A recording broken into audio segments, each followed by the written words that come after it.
usaha dagang Case Fashion yang berada di Jalan Kertabumi di samping alun-alun Karawang. Saya tidak sendiri, tapi saya bersama anggota kelompok saya, Obi Anggara dan Nopri Hardianto. Yuk kita simak baik-baik.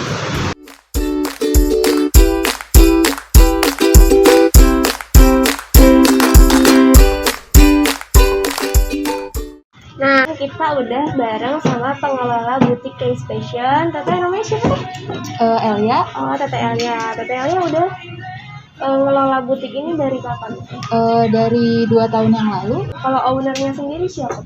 Ownernya kebetulan tante saya, jadi saya diamanahin buat jaga di sini. Oh iya, jadi masih keluarga gitu ya? Iya, masih keluarga. Boleh dijelasin dulu nggak ini awal butik ini didiriin tuh gimana gitu? Oh iya, tadinya tante saya punya punya toko di pasar, di salah satu pasar Karawang. Sekarang juga masih berjalan, tapi kan karena sebelumnya COVID kan di pasar tuh agak menurun nih. Jadi tante saya nawarin ke saya untuk mau nggak mengelola butik gitu, dan kebetulan saya juga mengiyakan. Akhirnya 2 tahun yang lalu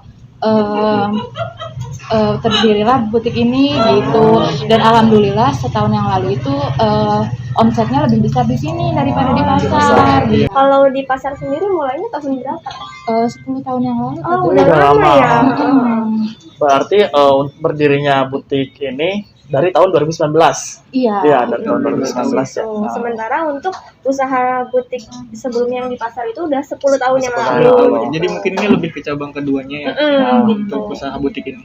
Terus produksi barangnya itu berasal dari mana ya kalau boleh tahu? Kita masih masuk dari Jakarta sih. Oh, jadi dikirim dari Jakarta gitu barangnya? Iya, kalau karena COVID ini kan kita belum bisa ke sana. Biasanya sih belanja, jadi ke sana, ke Tanah Abang. Nah, kalau sekarang sih karena COVID biasanya kita cuma lewat online gitu belanjanya. Selama butik ini didirikan ada berapa karyawan sih Teh selain Teteh gitu? Apakah ada karyawan lain yang membantu di butik ini? Karyawan jumlahnya ada 4, kita di pasar ada 2, di sini juga ada 2. Jadi dibagi. Dibagi-bagi. Gitu. Satu lagi dari saya. Untuk proses transaksi nih di butik ini, apakah masih pencatatan manual atau sudah komputerisasi gitu? Kita Sistem gitu. Ya, sistem transaksi gitu. kita pembayaran. masih manual sih. Oh, jadi kayak masih pencatatan ditulis, manual. dicatat. Seperti itu. Ini tuh mau nanya mengenai pemasarannya ya. Selain buka store di sini, ada sistem pemasaran yang lain nggak yang biasa dilakuin di toko ini? Kayak misalkan mengajuin sistem online atau kayak sistem mencari reseller atau kayak gitu, atau seperti apa?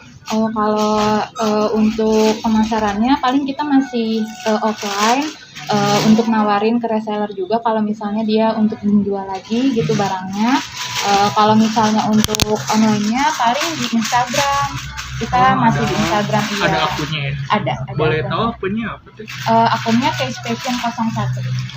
Jadi Sih akunnya sering ngirim keluar kota juga ya? Iya, alhamdulillah sih dari Instagram juga kita udah bisa ngirim-ngirim, kadang sampai ke Padang ngirimnya. Jauh juga berarti ya cakupannya. cakupannya luas juga. Iya. Kalau untuk modal awalnya boleh tahu nggak sih berapa? Kalau di butik ini awalnya kita untuk masuk barangnya aja 30 jutaan. Cuma belum termasuk kontrak dari tokonya gitu. Kalau awalnya kontraknya bisa sampai 35 juta. Jadi total tuh 65 juta. Iya, untuk awalnya. Modal awalnya. Berarti toko di sini tuh nyewa apa milik sendiri gitu? Kalau ini nyewa. Oh, ini sewa Kalau berarti yang ya? di pasar udah Oh, udah milik milik sendiri. sendiri. Oh, seperti itu. Kalau misalnya untuk pemasukan per hari salesnya dapat berapa gitu ya? Perkiraannya. Per harinya kita sampai, kalau standarnya sih 4 sampai 5 juta. Iya, tapi tergantung hari-hari tertentu, biasanya kalau lagi rame bisa sampai 10 juta per hari. Jadi total per bulan biasa dapat omset berapa Pak? Kisaran 120 sampai 150 juta sih Per bulan tuh totalnya. omset. Iya. Mungkin pertanyaan terakhir ya Iya. untuk Teteh. kan sekarang kan lagi berada di zona pandemi ya, mungkin pandemi COVID-19 ini masih berlanjut dan belum berakhir ya. Untuk bisa survive di zona seperti ini, kayak ada metode atau sistem yang dilakuin dari toko ini seperti apa? Kalau untuk usaha sih yang penting ramah, terus juga tetap dijaga protokol kesehatannya. Kita tetap harus memakai masker, terus juga harus cuci tangan. Kita ada cuci tangan juga di depan, ada hand sanitizer juga. Yang penting ramah sih untuk jualan, karena salah satu kuncinya tuh kalau ramah orang jadi seneng gitu balik lagi. Yang Lebih ke penting servis gitu. bayanan dari toko ini. Kalau jam operasional selama pandemi gimana teh? Ngikutin pemerintah atau Dikurangin sih teh, biasanya kita sampai jam 9 sampai jam 10 kita Normalnya ya? normalnya. Sekarang kita sampai jam 8 malam. kalau sekarang? Iya. Karena PPKM PPKM gitu. Kalau jam bukanya tetap Jam buka tetap jam 9 pagi. jadi normalnya itu dari jam 9 pagi sampai jam 9 9 atau malam. jam 10 malam. Kalau misalnya sama pandemi ini ngikutin aturan pemerintah ya teh, jadi dari jam 9 sampai jam 8 malam. Satu lagi nih. Nah, ada perbedaan gak sih teh pemasukan antara sebelum COVID sama masa pandemi ini? Perbedaan pemasukannya gitu. Apakah lebih banyak ataukah seperti apa gitu? Kalau untuk di pasar sih menurun ya. Kalau COVID lebih rendah. Cuma kan kalau butik kan kita baru buka setelah ngerasa pandemi di pasar mulai terasa gitu COVID-nya. Jadi baru buka pas zaman COVID. Yang mudah-mudahan nanti setelah tidak ada COVID lagi bisa lebih meningkat lagi. Jadi begitu teman-teman wawancara kita sama Teh Elia selaku pengelola butik Case Fashion. Kurang lebihnya mohon maaf. Terima kasih. Wassalamualaikum warahmatullahi wabarakatuh. Waalaikumsalam. Nah, setelah tadi kami melakukan kunjungan dan wawancara di butik Case Fashion, jadi dapat disimpulkan kalau butik ini awalnya berada di pasar ya, Pasar Karawang. Dan karena pandemi ini, jadi mereka mengakali dengan membuka butik atau cabang di Kertabumi yang gak jauh dari alun-alun Karawang ya. Ternyata sebelum pandemi butik tersebut sudah berada di Pasar Karawang kurang lebih sekitar 10 tahun yang lalu ya. Karena keadaan pandemi yang mengakibatkan penjualan di pasar menurun, akhirnya si owner itu berinisiatif membuka cabang baru yang mungkin lokasinya langsung berdekatan dengan konsumen ya, yang di pinggir jalan gitu. Jadi mencari lokasi yang strategis ya demi survive di pandemi ini gitu. Sementara butik Case Fashion ini udah berdiri selama 3 tahun ya kurang lebih ya? 2 tahun. 2 tahun. Dari tahun 2019. 2019 yang awal-awal gitu. Terus setelah kita kunjungan ke lokasi tersebut, ternyata barang yang diproduksi itu kalau misalkan sebelum adanya pandemi dari pihak pengelola atau owner tersebut belanja langsung ke Jakarta ya. Nah, berhubung ternyata sekarang ada yang pandemi, jadi barang-barang tersebut dilakukan secara online gitu. Seperti itu. Dan mungkin di ini ya sistem pendataan keuangan dan penjualannya itu masih bersifat manual ya, belum bersifat sistem komputerisasi. Jadi semua pemasukan pengeluarannya masih dibukukan dalam surat catatan yang ditulis secara manual ya. Seperti itu. Untuk modal awalnya mereka membuka kita 65 juta ya. Dengan omset per bulan bisa mencapai 100 juta. Untuk perharinya mereka bisa menargetkan 3-4 juta, sementara di hari-hari tertentu seperti tanggal gajian ya tadi bisa sampai 10 juta. Jadi menyesuaikan tanggal juga dari konsumennya itu. Biasanya kebanyakan konsumen itu kan kayak pegawai ya, misalkan kayak tanggal-tanggal sebelum gajian itu mungkin lebih ke kebutuhan sehari-hari. Nah, ketika udah gajian kan mungkin lebih ke nyari fashionnya itu, sehingga lebih banyak mendatangi ke fashion itu ya. Ya, seperti itu.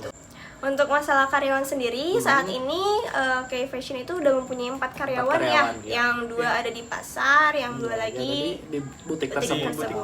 Di cabang Untuk jam operasionalnya mereka menyesuaikan dengan pemerintah ya. Sebelum pandemi ini, bukan sebelum pandemi. Untuk jam operasionalnya mereka menyesuaikan pemerintah ya. Jadi sebelum ada masa PPKM ini, mereka buka dari jam 9 pagi sampai 9 atau 10 malam. Sementara selama masa PPKM ini mereka mengikuti anjuran pemerintah buka dari jam 9 pagi sampai jam 8 malam saja. Dan untuk ini prosedur protokol kesehatannya juga selama pandemi ini di toko KFC itu sangat ketat ya. Di situ wajib menggunakan masker yang pertama, kemudian mencuci tangan dan telah disediakan hand sanitizer ya di situ. Jadi untuk para konsumen bisa dipastikan kayak protokolnya diterapin secara ketat di toko KFC itu. Untuk keamanannya sendiri mereka mempunyai kamera CCTV ya, jadi lebih aman. Tiga kamera CCTV. Jadi seperti itu owner K Fashion memutar otak untuk survive di masa pandemi ini dengan mencoba hal baru dengan muka butik, meskipun mereka harus nyewa tempat ya, harus menyewa tempat per tahunnya ya. Tapi mereka bisa mendapat omset lebih besar dari di lokasi sebelumnya, seperti itu. Jadi kekurangannya mungkin K Fashion ini belum mengikut sertakan tokonya di ini ya, di kayak marketplace kayak gitu, kayak Shopee, Lazada ataupun yang lainnya. Tapi dia udah punya akun Instagram di mana dia bisa berjualan online di situ, dan bahkan target pasarnya bisa nyampe Padang atau luar Jawa gitu. Karawang. Jadi cakupannya cukup luas dari Instagram itu. Tapi belum sempet join sama kayak marketplace. Iya, belum dipasarkan di marketplace yang sekarang lagi marak ya. Iya. Gitu. Kayak Shopee, Tokopedia dan lain-lainnya. Terus kalau menurut kelompok kami kekurangan dari bisnis tersebut berada pada pencatatannya ya, pencatatan transaksi. Karena pencatatan transaksi tersebut dilakukan secara manual atau tulisan manual ya. Padahal kalau misalnya secara komputerisasi itu bisa bermanfaat lebih kan. Nah, jadi kayak semuanya bisa terorganisir. Betul. Seperti tersusun itu. juga. Tersusun juga kalau secara komputerisasi seperti itu. Jadi kalau menurut kami kelebihan dari bisnis tersebut yaitu berada di tempat atau lokasi yang strategis. Nah, jadi masyarakat bisa mengetahui atau bisa tahu langsung nih toko butik tersebut karena berada di pinggir jalan utama di Kertabumi. Jadi mudah dijangkau gitu. di situ, tempatnya yang strategis. Terus dari kayak produk-produknya tuh dibilang kayak mengikuti passion ya. Produk-produknya mengikuti passion meskipun belum daftar di marketplace yang lain, tetapi banyak masyarakat yang sudah memilih produk-produk yang ada di K-Passion tersebut. Jadi bisa dibilang si brandnya itu kayak udah melekat di konsumen itu ya, berdasarkan sama dilihat dari kualitas yang dijual di K-Fashion tersebut. Dan mungkin sistem pemasaran juga ya yang digunakan di media sosial itu. Untuk masalah harga, mereka kalau di butik itu udah dipatok ya. Tadi kita lihat sendiri di bajunya itu udah ada price tag-nya. Jadi nggak bisa seperti sistem sebelumnya di pasar kan mungkin bisa tawar-menawar ya. Negosiasi. Kalau di butik tersendiri udah dipatok harganya seberapa gitu. Seperti itu. Itu juga menurut saya kelebihan dari pengelolaan sebelumnya ya. Kalau sebelumnya itu tawar-menawar mungkin nggak menentu dapat omset seberapa gitu. Sementara kalau misalnya udah dikasih harga yang kayak gini udah jelas pas jadi udah jelas pendapatannya seberapa gitu.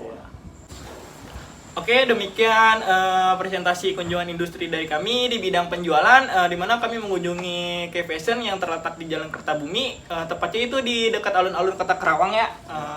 Apabila selama presentasi kami ada kekurangan dan kesalahan, kami mohon maaf sebesar-besarnya. Akhirul kata, wabillahi taufiq wal hidayah. Wassalamualaikum warahmatullahi wabarakatuh. Matur nuhun.